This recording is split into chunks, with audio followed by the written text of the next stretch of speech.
वो यही डाल देंगे स्टार्टिंग में यही डाल देंगे।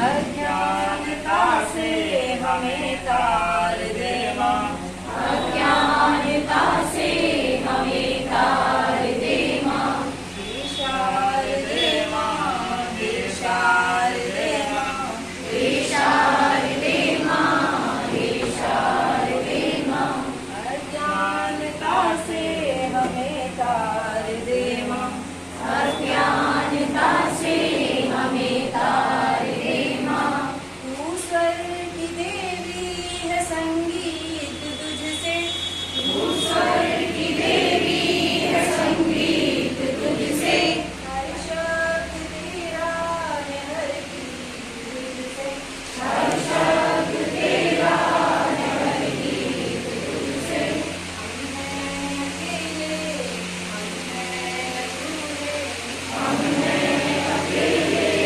हम हैं अधूरे, तेरी शरण हमें तार दे माँ, तेरी शरण हमें तार दे माँ, हे शारदे माँ, हे शारदे माँ, हे शारदे माँ, अज्ञानता से हमें तार दे माँ, अज्ञानता से हमें तार दे माँ, ऋषियों ने समझी है मुनियों ने जानी, ऋषियों ने समझी है मुनियों ने जानी, वेदों की भाषा पुराणों की वाणी, वेदों की भाषा पुराणों की वाणी, हम भी तो समझें, हम भी तो जाने, हम भी तो समझे, हम भी तो जाने, विद्या का हमको तू वरदान दे माँ, विद्या का हमको तू वरदान दे माँ, हे शारदे माँ, हे शारदे माँ, हे शारदे माँ, हे शारदे माँ, अज्ञानता से हमें तार दे माँ, अज्ञानता से हमें तार दे माँ,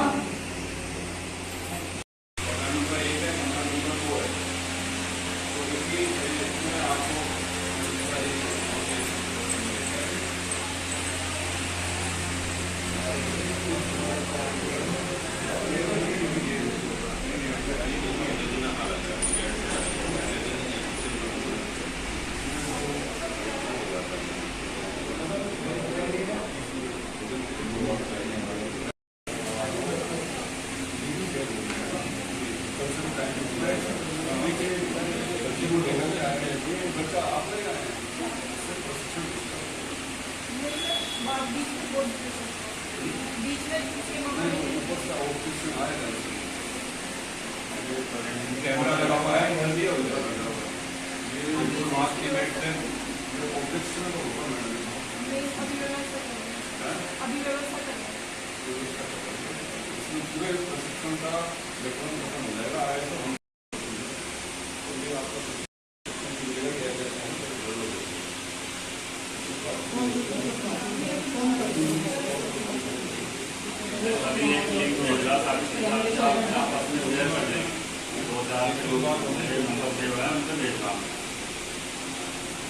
हैं आपसे देखना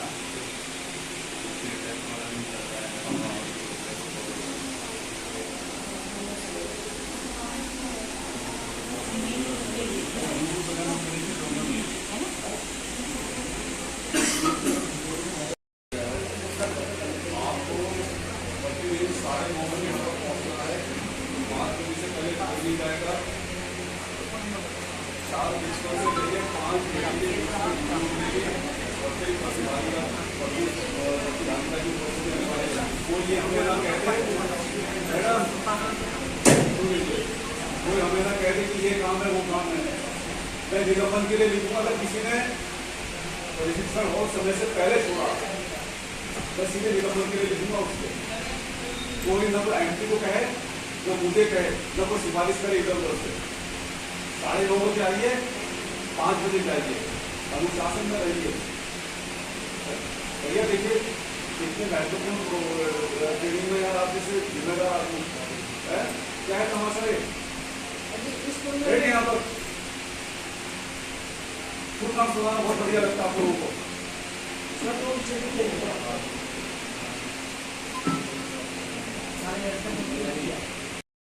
क्यों लगाते हैं दूसरे वाले से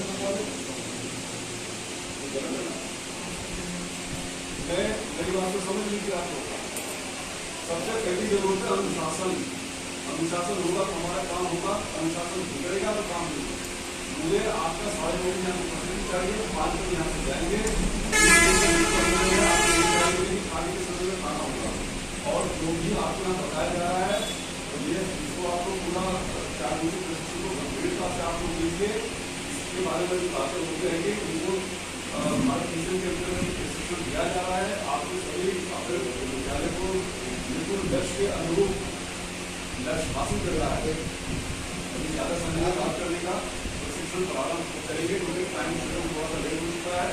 लेकिन मैं फिर भी कहूँगा कोई भी अनुशासन हिंसा ना करे और मतलब थोड़ा सा ध्यान दीजिए और समय से आना, समय से जाना। किसी भी एमपी को ये ना कोई कह दे अगर मैं सही कह रहा हूँ अगर कोई समय से पहले निकलेगा मैं सीधे लिखूंगा, बिल्कुल करो कार्रवाई करेंगे। क्योंकि इसमें निर्देश है कोई भी अगर टीचर अनुपस्थित रहता है, समय से पहले जाता है, बाद में आता है, उसके विरुद्ध हमारी जिम्मेदारी तय होगी। तो मेरी जिम्मेदारी तय होगी, उससे पहले मैं आपकी जिम्मेदारी तय करूँगा।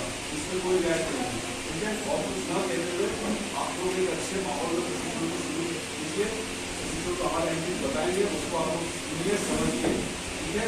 और फिर ये बातें बात होगी आप लोग अपना प्रेजेंट करिए और उसको शुरू करवाइए। तो हमारे जो दोनों लोग हैं आकाश शर्मा, हाँ 9 किस्म फर्स्ट डे और शाम को 4 किस्म से 4 बजे की वीडियो बना के अच्छा फुटेज वो उसको डालना है। इसको देखिए पूरा अपनी जगह रहिए, क्योंकि कोई वीडियो बनाओ ज़्यादा नहीं, 30 सेकंड की वीडियो बनाइए, अच्छे से फोटो लीजिए, उसको कंप्यूटर में लगवाने के लिए उसको आपका साथ हर बैच में आएगा बन जाएगा।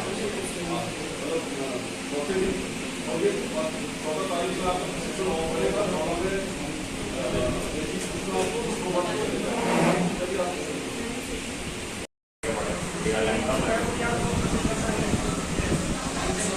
भौतिक और अधिगम स्तर के अनुसार उनको अलग अलग समूह में बांटना और उनको उसी के हिसाब से गतिविधियाँ कराना, जिससे उनकी समझ भौतिक स्तर के अनुसार समूह में बांटना।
लेके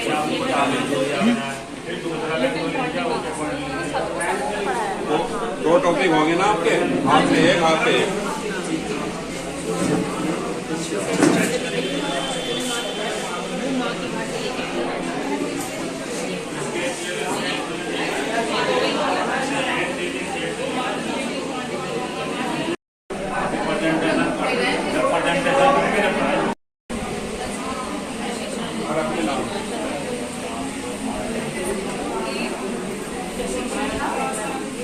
प्रशिक्षण का प्रथम दिन हमारा है एक, उसमें हमारे पास पॉइंट है सीखने के सिद्धांत के अंतर्गत सभी बच्चे सीख सकते हैं। उसमें पहला पॉइंट है छात्रों के बौद्धिक स्तर की पहचान, क्योंकि जो सभी बच्चे होते हैं सबके पास दिमाग होता है, पर ये होता है कि उनका थोड़ा स्तर अलग अलग होता है। कोई बच्चा किसी बात को जल्दी कैच कर लेता है, कोई उसे कैच करने में थोड़ा ज़्यादा टाइम लगा लेता है।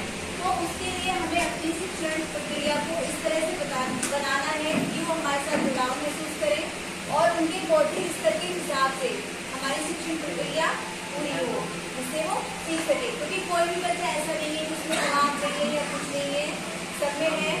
इसके लिए हमें उनके स्तर की पहचान करनी है, उसके स्तर को पहचान के हमें अपनी शिक्षण प्रक्रिया को सफल बनाना है। नेक्स्ट मैडम, दूसरा पॉइंट है कि छात्र की मातृभाषा को महत्व देना। सभी बच्चे जब अपने पारिवारिक माहौल से विद्यालय में आते हैं तो वो अभी अपने घर के ही वातावरण में ही रहता है। जब वो स्कूल में आता है तो वो अभी उस चीज से अनभिज्ञ है। तो प्रत्येक शिक्षक का ये थोड़ा कर्तव्य बन जाता है कि वो बच्चे के साथ ऐसा एक माहौल डेवलप करे कि उसे लगे कि मैं अपने घर से ही दूसरे घर में आ रहा हूँ, तो उसकी मातृभाषा और जो जिस वातावरण को वो समझ सके, ऐसी ही पॉइंट को लेके उसको शिक्षण अधिगम से जोड़ने का अपना जो शिक्षक है वो छात्र के साथ एक अपना रिश्ता बनाए उसकी मातृभाषा को लेकर। सभी बच्चे सीख सके, इसके लिए सबसे ज्यादा जरूरी है कि बच्चों को समूह में पढ़ाएं, ताकि उसमें कम दक्षता वाले, ज्यादा दक्षता वाले सब आपस में मिलकर अगर किसी चीज को करेंगे तो उससे सभी बच्चे कवर होंगे। और जो बच्चे जिनका लेवल डाउन है वो भी कहीं ना कहीं ग्रुप में अगर हम पढ़ाएंगे तो वो भी इस चीज को कवर अप कर पाएंगे। और नेक्स्ट पॉइंट है खेल एवं गतिविधि आधारित शिक्षण।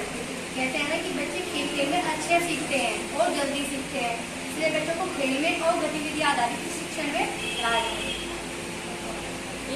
परिवेशीय वातावरण को समझकर कि अगर अपने हर छात्र का पता है कि वो किस परिवेश से है, उसके साथ क्या समस्याएं हैं, क्या दिक्कतें हैं, वो किस लेवल पे है, तो अगर हम उसको समझ के उसे पढ़ाएंगे तो उसकी दिक्कतों का हम अधिक से अधिक निवारण कर पाएंगे। वैसे सभी बच्चों के प्रति समान और लचीला व्यवहार, हमें बच्चों के प्रति अपना व्यवहार मतलब चारों लोग समान रखना है। सीखता है क्योंकि वो पढ़ाएगा वहाँ और उसमें किसी तरह की एजुकेशन नहीं है। अब आप उसे पढ़ाएंगे, हमसे तो एजुकेट हो जाता है।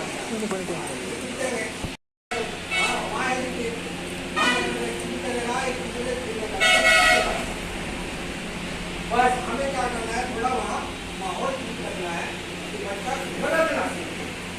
जो उसे टॉपिक दिया गया है, जो हमारी लक्ष्य है, उनकी प्राप्ति हो जाएगी। मार्गदर्शन करेंगे अध्यापक घूम के क्या करें। बिल्कुल मुक्त में नहीं छोड़ना है, गाइडेंस करना है, लेकिन उनके बीच में माहौल अच्छा रहे। पहला क्या है, छात्रों को परस्पर संवाद द्वारा सीखने के अवसर देना, आपस में बातचीत की होनी और जो बात में आपस में कर सकते हैं हमसे नहीं कर सकते। खेल में गतिविधि द्वारा सीखने का अवसर, वहाँ खेल की गतिविधियाँ हो गया आपस में। कुछ बच्चे क्या करते हैं, पढ़ जाते हैं, सांस लेते हैं, उन्हें गिनती बहुत ज़्यादा याद होती है। कुछ कंचे लेते हैं, उन्हें भी गिनती बहुत ज़्यादा याद रहती है। फिर है अनुकरण द्वारा सीखना और एक दूसरे से अनुकरण, इसके पास इतने घंटे, मैं भी घंटे कितने घंटे गिनने की। और बहुत से खेल होते हैं उनके, फिर है सामूहिक गतिविधियों द्वारा सीखना और कुछ खेल में अपने आप ही बना लेते हैं, इससे भी बहुत कुछ सीखते हैं।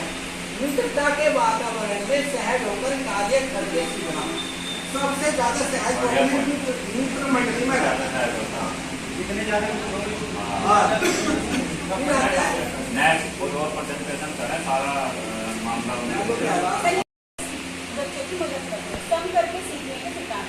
पहले हम किसी चीज को खुद करेंगे, जैसे हम पढ़ा ही नहीं है, पहले हम काम करते हैं सबसे पहले सहयोग की भावना का विकास, बच्चों में आपस में एक दूसरे का सहयोग करें, एक दूसरे का इसकी भावना का विकास का जो काम है वो टीचर को करना है।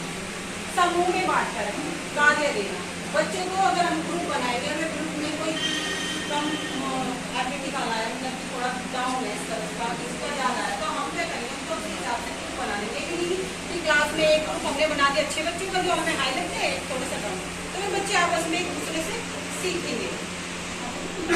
ये बहुत अच्छा पॉइंट लिया जो नेक्स्ट है जो इसी कोर्स में है। मैं कल काम करें तुम हाँ, इसे डिफाइन पॉजिटिव इन्वायरमेंट एक तरह से। सबसे पहले मैंने इसकी डेफिनेशन लिखी है, सीखने की प्रक्रिया में किसी भी प्रकार की नकारात्मक सोच उत्पन्न नहीं होनी चाहिए।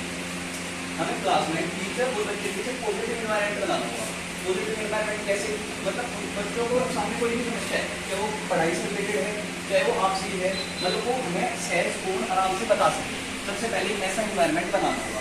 ऐसा नहीं तो अधिगम स्टार्ट कर रही क्लास में गए, हमने टॉपिक स्टार्ट किया और क्लास में गए, एक तो गुड मूड के साथ जाना चाहिए। टीचर जाएगा हंसते हुए अपनी कोई बात कहेगा स्टार्टिंग में, तो एक अच्छा इंप्रेशन जाता है स्टार्टिंग में कि हाँ भाई बच्चे भी खुश होंगे कि बच्चों आज क्या किया, आज आए तो क्लास में क्या हुआ, कितने बच्चे आए हैं। इस तरह से मतलब एक ऐसे क्वेश्चन पूछेंगे जिससे बच्चे सहज हो जाए, बिल्कुल आराम से पॉजिटिव इन्वायरमेंट मिले, ताकि कोई भी टॉपिक हम कराएंगे तो उन्हें सीखने में आसानी हो।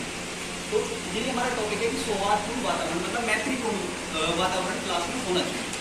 अब पहला पॉइंट है शिक्षक और बच्चों के बीच अच्छा संवाद। मान लो हमने कोई भी सब टॉपिक दे दिया, कोई भी टॉपिक दिया, उसके बीच उसमें पहले चर्चा कर लेंगे। पहले कोई भी टॉपिक दिया, जैसे हमने कोई कहानी सुनानी है शेर की और लॉन्ग या कोई भी शेर और हिरन की कहानी सुनानी है, तो उसमें पहले टॉपिक करना है बच्चों शेर देखा है, हिरन देखा है, इस टाइप के क्वेश्चन हम पूछ लेंगे ताकि उनका इंटरेस्ट बन जाए। अब इंटरेस्ट बनेगा आपस में बातचीत होगी, बच्चे बोलेंगे हाँ जी सर देखा है, शेर भी देखा है, शेर से डरते हैं, इस तरह का जंगल का राजा होता है, अलग अलग उनके पॉइंट आएंगे। आपस में इंटरेस्ट संवाद होना जरूरी है।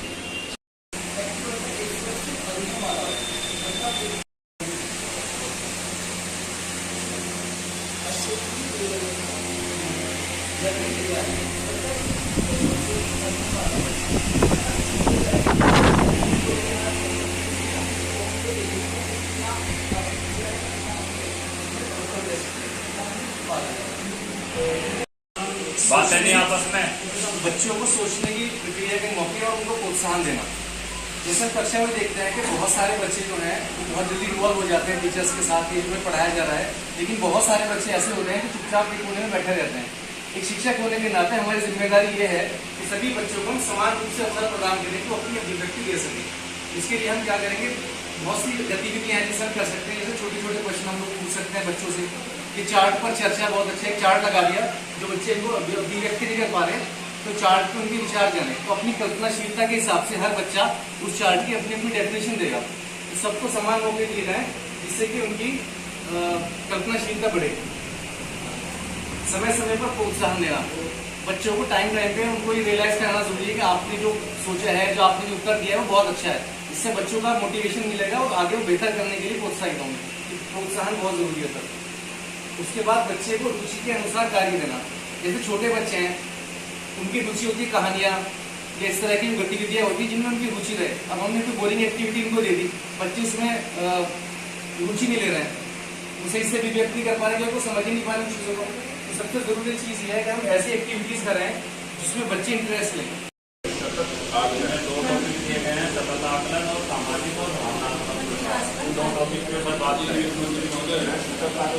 क्या है सतत आकलन? मतलब लगातार आकलन होगा, वो प्रतिदिन का आकलन है। बच्चा क्लास में क्या एक्टिविटी कर रहा है, क्या लिखने में कमी कर रहा है, क्या पढ़ने में जब टीचर पढ़ा रहा है उस टाइम बच्चे का ध्यान नहीं रहा है। ये प्रतिदिन का आकलन है, वही सतत आकलन है। पहले ये नहीं कि त्रैमासिक, वार्षिक या अर्धवार्षिक परीक्षा पे ही बच्चे का मूल्यांकन होगा। सबने बताया इसका जो पॉइंट है छात्रों के क्रियाकलापों का अनुश्रवण। छात्रों के क्रियाकलापों का, जैसे टीचर पढ़ा रहा है उस टाइम बच्चा क्या कर रहा है, उसका ध्यान बुक में है या कुछ और एक्टिविटी कर रहा है। आपने कोई काम दे दिया, कोई गणित का काम दे दिया, आप इधर गए, बच्चा दूसरे की कॉपी से देख के काम कर रहा है या वो खुद काम कर रहा है। तो ये क्रियाकलापों का अनुश्रवण में ये हो गया। अनुश्रवण होता है सुधार के लिए, जो मॉनिटरिंग कहते हैं वो बच्चे से सुधार, किसी भी काम को जो अनुश्रवण करते हैं वो सुधार के लिए करते हैं, ना कि सजा के लिए। फिर आप सोचने के लिए कहेंगे कि सोच लें आपको क्या सोचना है, इसमें से क्या बनना है, मतलब क्या लेना है, सब एक ही रखेंगे। तो इसमें जैसे किसी ने शेर मान लिया, आपने मान लिया शेर, और आपने मान लिया इसमें से कुछ भी, बताओ, जैसे दीवार, और आप भी सोच लें। 2 मिनट का मौका है आपके पास। 2 मिनट का है तो 10 सेकंड में क्वेश्चन लगे। 1 2 3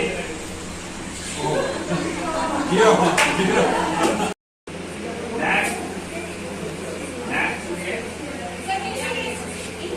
इनमें से ही होना है।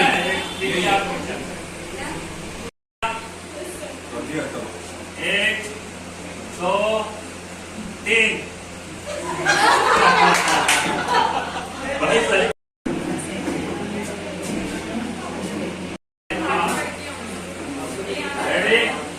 रेडी सोच लिया? 2 3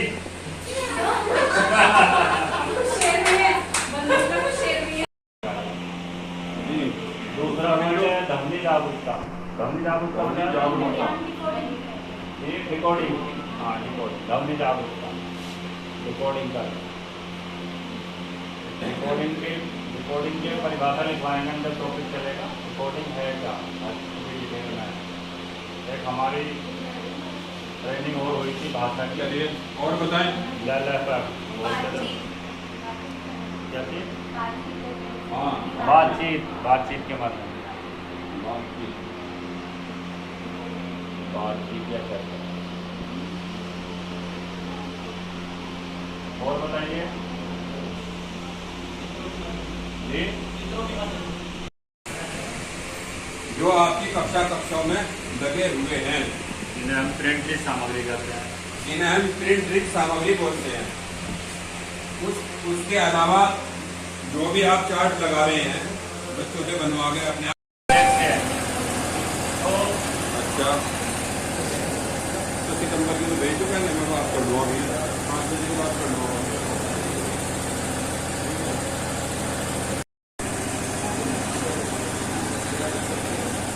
आज बिल्कुल भारत मिशन का जो 4 दिवसीय कार्यक्रम है, आज पहला दिन था और एस साहब की उपस्थिति में सरस्वती वंदना के साथ आज इसका शुभारंभ किया। आज हमारे साथ ARP शैलाज जी और ARP अली नवाज जी ने हमें बहुत ही अच्छा प्रशिक्षण किया। आज प्रथम दिन जो हमें कार्य करा गया मैं उसके बारे में थोड़ा एक संक्षिप्त रूप में आपको बताऊं। सबसे पहले निपुण भारत मिशन के बारे में चर्चा की गई, उसके बारे में बड़े अच्छे से हमें अली नवाज सर ने बताया। उन्होंने बताया कि जो इस ट्रेनिंग का सबसे पहला उद्देश्य जो वो शिक्षकों में उत्साहवर्धन को बढ़ाना है। जो कोविड टाइम में जो टाइम निकल गया उसमें बच्चों का काफी लॉस हुआ पढ़ाई का, तो अब फिर निपुण भारत मिशन के अंतर्गत एक ट्रेनिंग इसलिए संचालित हुई है कि जिससे टीचर जो है उनके अंदर उत्साहवर्धन हो और वह फिर उसी लाइन में आ जाए जो पहले हम चले। उसके बाद निपुण के बारे में उनकी जो फुल फॉर्म के बारे में बताया गया। यदि हम हिंदी में बात करें इंग्लिश में पता चल जाएगा, क्योंकि आधारभूत साक्षरता और संख्या ज्ञान, यदि किसी का इंग्लिश में याद ना हो तो हिंदी में बता दो। आधारभूत साक्षरता और संख्यात्मक ज्ञान के बारे में इसके बारे में बताया। आधारभूत साक्षरता अर्थात भाषा ज्ञान के बारे में और संख्यात्मक ज्ञान गणित ज्ञान के बारे में इसके बारे में बताया। और साथ साथ में पेज नंबर भी नोट कराए गए। उस पेज पर जो है वो शिक्षक संदर्शिका के बारे में बताया गया है। फला पेज पर जो है हर चीज के बारे में बताया गया है। आप शिक्षक संदर्शिका प्रत्येक विद्यालय में विद्यमान है, आप उसे उसका अध्ययन घर बैठ कर सकते।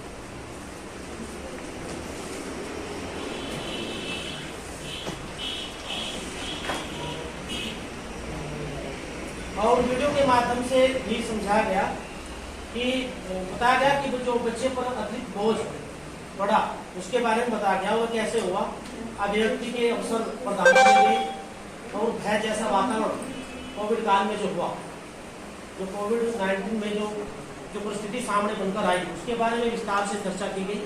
उसके बारे में बताया गया कि हमें उससे कैसे उस बोझ को कैसे हमें सफल बनाया जा सकता। आज निपुण भारत मिशन का जो प्रदर्शन हुआ वो उसी के अंतर्गत कि हम उस बोझ से कैसे उतरे, बच्चों को कैसे सिखाएं, इससे हम आगे सीखने सिखाने के सामान्य सिद्धांतों के बारे में चर्चा की। इसमें 5 समूह बनाए। जो पहला समूह था सभी बच्चे सीख सकते हैं, इसके बारे में चर्चा की गई। हमारे साथी शिक्षकों ने बारी से आकर प्रत्येक समूह के बारे में बताया गया।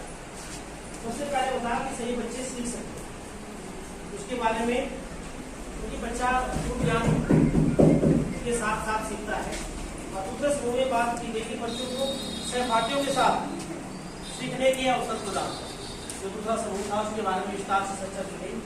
समूह 3 कक्षा में सौहार्दपूर्ण वातावरण कैसे बनाया, जिससे हम कक्षा को एक प्रभावशाली कैसे बनाया जा सकता है, उसके बारे में चर्चा की गई। और समूह 4 सीखने की प्रक्रिया के मौके हम बच्चे को कैसे प्रदान करते हैं, उसके बारे में बताया गया। और समूह 5 सतत आकलन, इसके बारे में बताया गया। और सामाजिक और भावनात्मक विकास पर कैसे जोड़ दिया जाए, कैसे करना हमें, उसके बारे में बताया गया। और फिर एक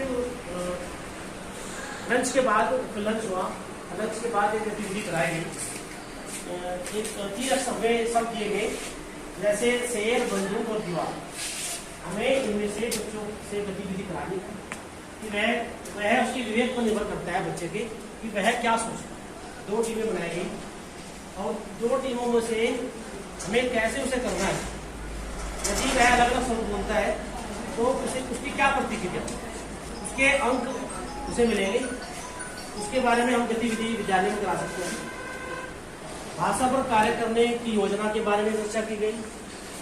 वर्तमान कक्षाओं में भाषा कैसे सिखाई जाती है उसके बारे में, जैसे कहानी, कविता, गतिविधियों के बारे में, रिकॉर्डिंग के बारे में, बातचीत के माध्यम से और अनुकरण से, केरल के प्रयोग से और डिजिटल माध्यमों से जो सीख रहे हैं शिक्षाएं विद्यालयों के बारे में। और भाषा के कौशलों के साथ जो संबंध होते हैं जैसे शुभोपरि, उसके बारे में विस्तार से शहजाद जी ने हमें बताया उसके बारे में। और भाषा शिक्षण 4 खंडीय जो मॉडल है उसके बारे में, जैसे हमारे पर आया हुआ था, पढ़ने के बारे में आया हुआ था और लेखन के बारे में कि उभरता पठन कैसे होता है, उभरता लेखन कैसे होता है, उसके बारे में विस्तार से चर्चा की गई। और फिर प्रत्येक पेज भी लिखवाए गए, बार लिखाते रहे कि हम उस पेज पर उत्पादन कर सकते हैं। और फिर ट्रैकर के बारे में बताया गया, वार्षिक सप्ताह, आवधिक आकलन के बारे में बताया गया। और उसके बाद कालांश के बारे में बताया गया। और उसके बाद जो है लास्ट में जो है अब मैं चर्चा आपके सामने कर रहा हूँ विस्तार से शुरू से लेकर ये आज जो है हमारा प्रश्न पाठ। धन्यवाद।